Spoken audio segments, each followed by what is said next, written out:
So, you want to stop hating yourself. First of all, good luck with that. You're essentially asking, how do I stop being the person I think about when I can't fall asleep at night? Well, it's not impossible, but it's kind of like trying to fix the Titanic after it hit the iceberg. But let me guess. Everyone's telling you, just love yourself, as if it's as simple as flipping a switch, like turning on a lamp in a haunted house where every room is your crippling self-doubt. Yeah, that advice is right up there with just breathe during a panic attack. I love myself? Cool. Problem solved. You've cured my anxiety, Cheryl. Go ahead and collect your Nobel Prize. You know that voice in your head? The one that sounds like a mix of your mom on a bad day and a high school bully?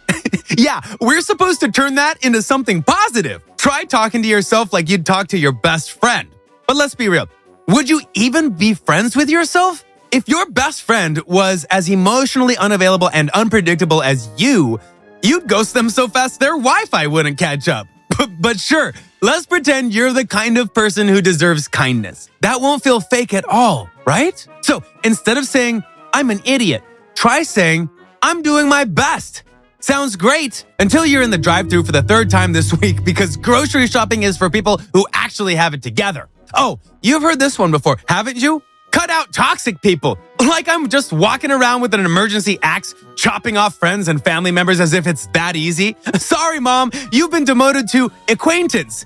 Too negative. And goodbye to that friend who low-key enjoys seeing you suffer. You know, the one who always accidentally tags you in photos where you look like a bloated potato with depression. But wait, what if the most toxic influence in your life is, drumroll please, you? Yeah, that's right. Plot twist. The call is coming from inside the house. You are your own biggest hater. It's like being in an abusive relationship with yourself, only you can't break up. Trust me, I've tried. So what do? Therapy? Medication? Yoga? Nah, let's just keep buying self-help books we'll never finish and convince ourselves that we're making progress. Maybe Marie Kondo can help you clean up your mental health by asking, does this thought spark joy? If the answer is no, throw it out! Or better yet, just bury it deep down where you keep all your unresolved trauma. That's a healthy coping mechanism, right? Ah, yes, self-care. The answer to everything. Feeling down? Have you tried a bath bomb? Stressed out about your existence? Light a candle. That'll fix 30 years of self-loathing.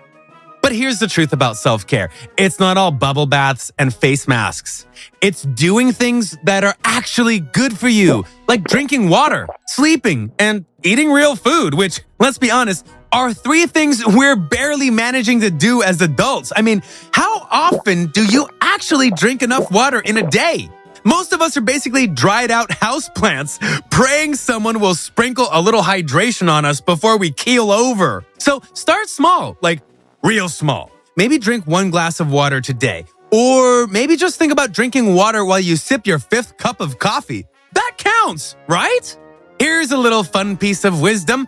Nobody's perfect. Which, of course, means you're allowed to be a mess. The only problem is we've been conditioned to believe that imperfection equals failure.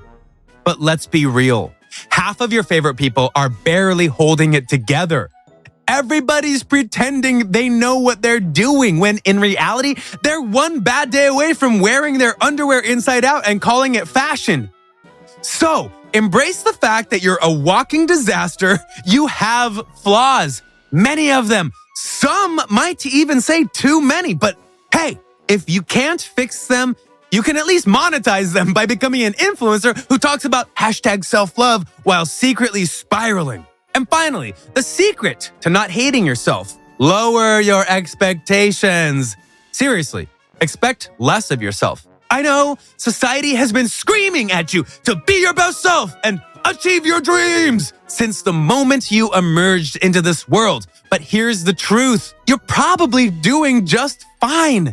No one's grading you on this. There's no self-worth Olympics where you get a gold medal for finally learning how to fold a fitted sheet or answering an email before the deadline. The only prize you get for this journey is more of the same life. So, why not cut yourself some slack and stop trying to be perfect? You're not as terrible as you think. You've made it this far, so give yourself some credit.